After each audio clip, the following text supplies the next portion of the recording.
Hi Yanni, welcome back to another coffee break with Catsurveys. As it's January, it's only right that we spend a bit of time reflecting on 2021 and having a bit of a look forward to what potentially is on the horizon for 2022. Obviously, 2021 was a year not without its challenges for all businesses, and we were no different. So I guess looking back at last year, what do you think were the biggest challenges that we've had to overcome as a business? So I'm going to start with the biggest one. It's not necessarily a bad one, but certainly a challenge is meeting our customer requirements. Now, I guess it is really a nice challenge to have an overwhelming volume of work, a high demand. But doing all that while not losing the things what we're best known for at Catsurveys, which is our quality and safety, certainly proved to be challenging. It was a nice challenge. It always is a nice challenge. The most difficult one, I would have to say, it was some of our, shall I put it nicely, some of our more difficult clients. And, it got to a point where we decided, right, we're going to call out customer behaviors. As a company, we're part of some of the UK's critical infrastructure development programs, some of those large, complex schemes. And they are difficult enough as is, to manage, to complete, to work in that environment. It doesn't need to be made more difficult to what they are already. So when we thought that the time is here now to call out our customers, because we're always going to protect our people, we're always going to protect our business. There was a point where we felt that, right, we're going to have to do something, otherwise we're going to start losing people from this business. And yes, it comes with a risk, a financial risk of, can we afford to lose customers like A or customer B? At the end of the day, that becomes a secondary. So I strongly believe that we did the right thing by calling out some of those behaviors, even if we end up losing a potential customer. Probably wasn't the right customer for us at the first time anyway. I would like to think that that was our most difficult one. Now, talking about difficulty, one of the sectors which had it most difficult, fortunately, was the aviation sector. So I guess it poses a challenge because traditionally we had quite a big operation in the aviation space. Now, maintaining our status within that sector was proven to be a challenge. But again, it was a challenge which we came out well at the back end. We not only maintained our status, we had a healthy level of engagement in the aviation sector with a healthy flow of work. It's a really interesting thing for an SME business to do, to really go back and challenge more challenging customers or more challenging sectors, because there's always this inherent fear that you're going to lose business as a consequence. Yeah, it's the good old David versus Goliath, isn't it? And I'm sure a lot of people and a lot of companies can resonate with that, especially in the SME sector. A lot of companies can resonate with this, and sometimes I wish I would have done something about it. But at the time, it's just such a difficult one to call. No, absolutely. So if those were the challenges from last year, and then on the flip side of that, what have been the biggest successes and achievements for Catsurveys over the course of the last year? Good question. Thank you. Where do I start? I've got a few which are coming into my mind right away, but I'm going to start with what I believe, and for me, certainly an outstanding and one of the highlights for last year. But it's not a testament of last year only. That's a testament of who we are as a business. And that is to be voted for a great place to work in the UK. Now, why I felt it was really, really meaningful and not just another accreditation, because this was voted by our employees. This was voted by the people whose opinion counts the most. They live in this environment day in, day out. And for them to come out to say that, you know what, this is a great place to work. That was such an achievement. We also become an approved member of the Good Business Charter last year. Now, something we're really, really proud of from last year, that was an innovation. I'm going to tell you the story, what it was, and why I believe, and I agree with our business when we call this a true innovation. So we got a challenge by our customer in the telecom space to develop a solution, kind of replacing a more traditional survey with something new, something innovative, purely because the traditional methodology was just not scalable or flexible enough to reflect the growth trajectory what this client was projecting.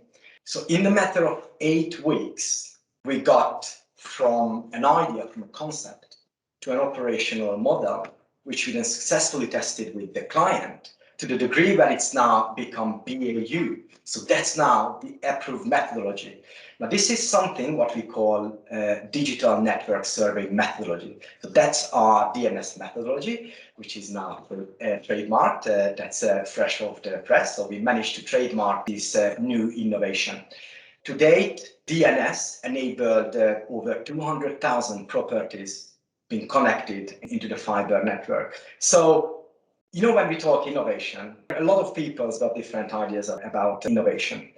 But actually what happened here, we took a problem, we took our knowledge and our expertise, we mixed it with technology, we operationalized it, we put the right processes in, we proved the concept, and now it's become BAU for the client. So that was a huge success. And not only the client and us agreed that is something great, but the industry did as well. So we've been shortlisted for 2 awards. One with Income, the Alternative Network Operators Association in the telecom space, and also the new civil engineer. Last year, we also put our money where our mouth is, and we invested over £1 million into new technology and new equipment. And we delivered our largest single contract to date. It was in a large, complex infrastructure scheme in the UK. We also onboarded 15 new customers. We reported a 15% business growth. Now, to support our growth, we introduced 10 new starters into our business, and we also increased our supply chain partners in various disciplines. When you start to reflect on it like that, it was a pretty amazing year. I totally agree. And I like the way you describe the DNS methodology, our digital network survey methodology, as true innovation, because I absolutely agree. Highlighting a problem, solving a problem, using technology, operationalizing the solution, and then creating a BAU standard in the matter of weeks is absolutely how I think innovation should work throughout sectors. So we're obviously, as a business now, going to have to build on the success of 2021. You know, a lot of really amazing stuff happened, and we've taken some great steps forward as a business. So what are the big things that are on the horizon for Catsurveys in 2022? So what I'm most looking forward is to carry on with mixing our knowledge, our expertise with technology, and working with our clients to continue developing meaningful solutions to them. We see the telecoms market still as a growth opportunity, although it's 5 to 8 years, whoever you talk to, there's plenty of opportunities still there. So I can see next year, we building on our existing offering, building on that DNS methodology. And my prediction, our DNS methodology will support millions of homes being connected to the fiber network in the coming years. But there are so much more we could be doing with DNS. So as you can see, DNS, I reckon, is going to be a fundamental part of our trajectory in 2022. I'm really excited to introduce DNS into new sectors. I'm keeping a very close eye on charging networks. Now, interestingly, we just come off with a good meeting with one of our long-standing customers about the nationwide opportunity in EV charging rollout. So yeah, I'm keeping a real close eye on that one. I strongly believe that we continue revolutionizing asset data capture industry.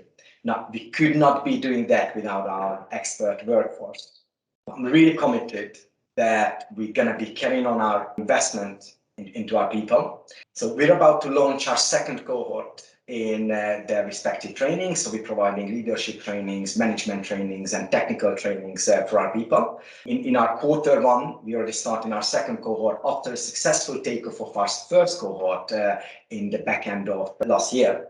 We also introduced a new role in our business, again, towards the back end of last year, to underpin our digital journey, and that's a digital transformation project manager.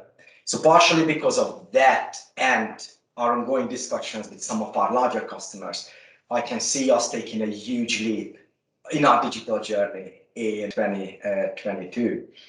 Project-wise, I can see our role remain in those large, complex infrastructure teams, remain highly focused on high barrier to entry opportunities such as nuclear, such as aviation, such as rail, and some of the others. I expect to see Catsurveys flourishing and keep growing. I think the really exciting development of the digital network survey is going to be taking it into new markets and new sectors and seeing how it can really transform that kind of perception of data collection in other areas and really optimize, I guess, data as a value adding service in the entirety of a project lifecycle. Absolutely. So last but not least, I guess thinking about last year and all the amazing stuff that's happened for us as a business, it was a real roller coaster of a year. I think it's fair to say.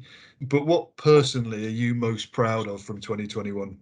So personally, I'm going to be honest with you, Simon. I'm really proud of my work-life balance. I'm really proud of my role as a dad and husband. I made sure that my family time and my own personal time is not affected by my work schedule. And I'm doing the best to promote the same thing in our business. You know, in my view, a healthy work-life routine, a work-life balance, it's an integral part of the individual well-being. So I guess I'm not only talking the talk here in the business and everywhere where I go, but I'm walking that walk. So that's going to have to top my list.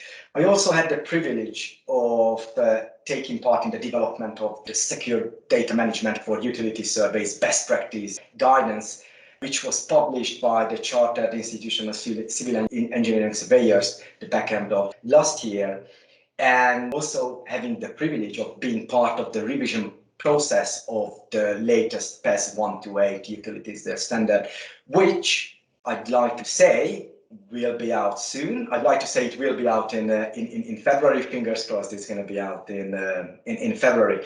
And as you know, I set myself a few sporting challenges last year as well. I tell you what, I talked so much about my sporting challenges and all my achievements to you already. Why don't you summarize it for me? What your sporting achievements? Yeah.